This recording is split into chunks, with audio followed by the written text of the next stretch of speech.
welcome back to my film and TV channel. Hope you're all staying safe and well. We're going to look at, a neo-western satirical black comedy, this is called. I didn't laugh too much about this one, in fairness, but it's called Eddington, written and directed by Aster. Now, Aster's not been my favourite in previous incarnations, so we'll have a chat about it. This was released in the US on July the 18th, but we've had to wait till August the 22nd here in the UK, unless you've watched an early copy like myself. I'm doing this review on the 14th of August 2025, so UK released penciled in for the 22nd of August 2025. So we'll have a look at it. What did people say? Well, Barry Hertz of the Globe and Mail in the US scored it 89 out of 100. He said, "It is a cinematic equivalent of long COVID." Lingering, haunting and demanding rigorous skeptical investigations. But he did like it, believe me. Justin Chang from the New Yorker wasn't as kind. He said the problem with Eddington is not that Aster judges his characters, is that he barely finds them interesting enough to judge, and his boredom proves infectious. Interesting. Anyway, this stars Joaquin Phoenix as the protagonist in this, Joe Cross, the sheriff, and Pedro Pascal is his nemesis, if you like, as Ted Garcia, the incumbent mayor who's running for re-election, of which, of course, Joe Cross's character runs against him. It also stars Emma Stone, Austin Butler, Luke Grimes, Deirdre O'Connell, and Michael Ward and Amelie Hoferl. There you go. And it's set, yes, are you ready for this? Or do you want to put it still behind you? It's set in 2020 during the COVID-19 pandemic in New Mexico.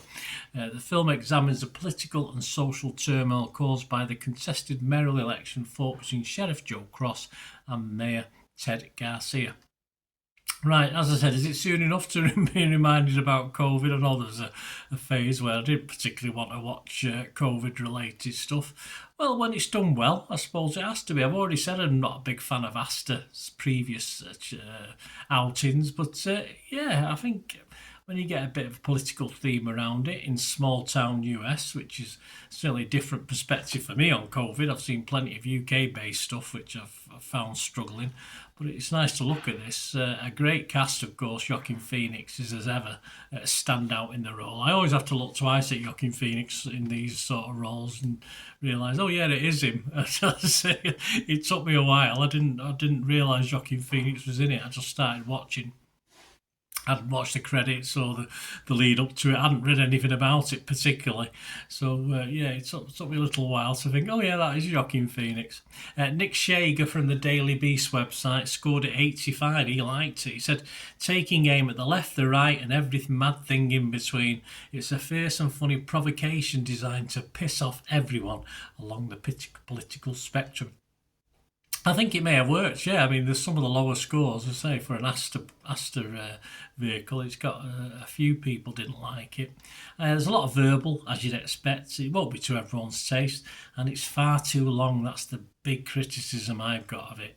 Where about 2 hours, 20 minutes, and at times, yeah, it is a bit of a mishmash of ideas when perhaps it could have concentrated on 3 or 4 of the key stories. It's better in its second half than its first, though. David Rooney from the Hollywood Reporter scored it just a 40 out of 100. He said, it's bloated, self-indulgent, rambling, crazily ambitious and commendably odd, but so overstuffed it becomes a lethal combination of baffling and boring. No, I didn't say I was never actually bored, but as I say, it was too long. And of course, things take a great twist. Well, just under an hour and a half in, so not long to wait. Perhaps a little long getting to that. And then the pace returns to sort of slow, steady and weird for the remaining hour. And we get 1 or 2 shocks, of course, continue. And it's Aster, so it does get a bit weird. It's got to get a bit weird with Aster, isn't it? And it reaches its climax, but not in a bad way, which is, as with Aster's previous stuff, I've not been overly impressed, but a little bit more so with this. Although, again, he didn't know when to finish, unfortunately. James Berardinelli from Real Views gave this 50, so it was a bit half and half. He said, unfortunately, for all its button pushing, the movie's biggest offence is that it's often tedious and meandering, and it takes at least 30 minutes too long to cross the finishing line. So I agree with that, but I didn't think it was tedious. I thought it was okay, just could have been a lot tighter and sharper.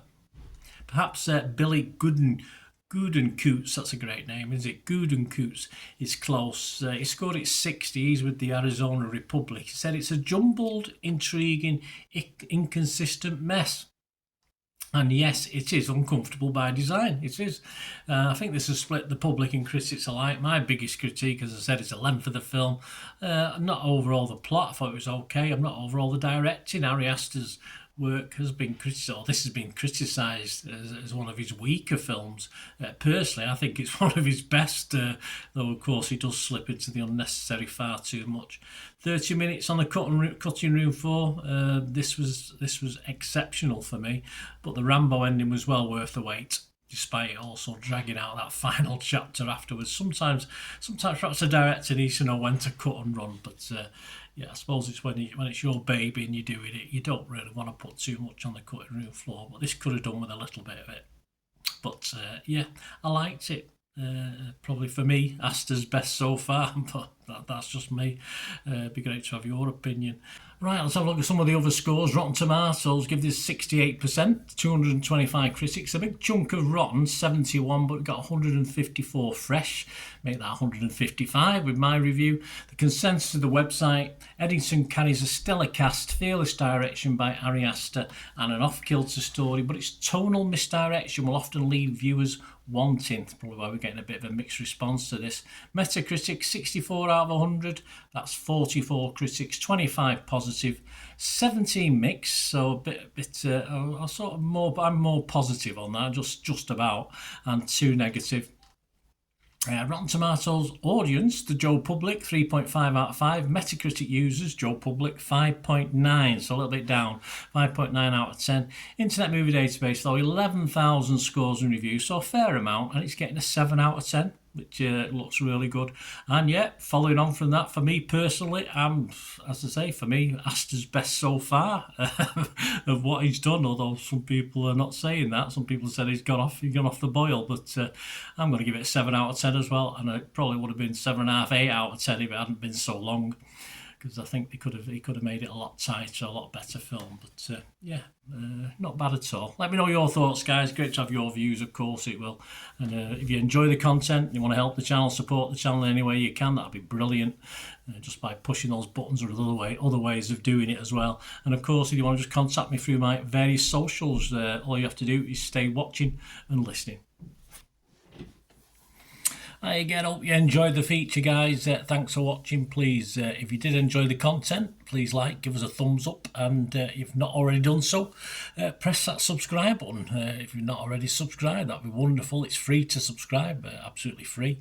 Also, check out my social media links if you want to follow me on TikTok, Instagram, X, Facebook. They'll all be in the description below. And my special thanks to supporters of the channel, yes, Piat6505, who have an eBay shop selling film and TV memorabilia, including posters, books, magazines. There'll be a link again in the comments section. And if you're into your football, don't forget my football stuff on Manchester City for general football fans, but mainly City fans, of course. Or if you know someone who might enjoy that, give them a kick in my direction. I'll be very, very grateful. And as ever, guys, comments on this feature is wonderful. Anything to do with film and TV, it's always very, very welcome. It's great to talk film and TV. I thank you guys for your support. Stay safe, everyone.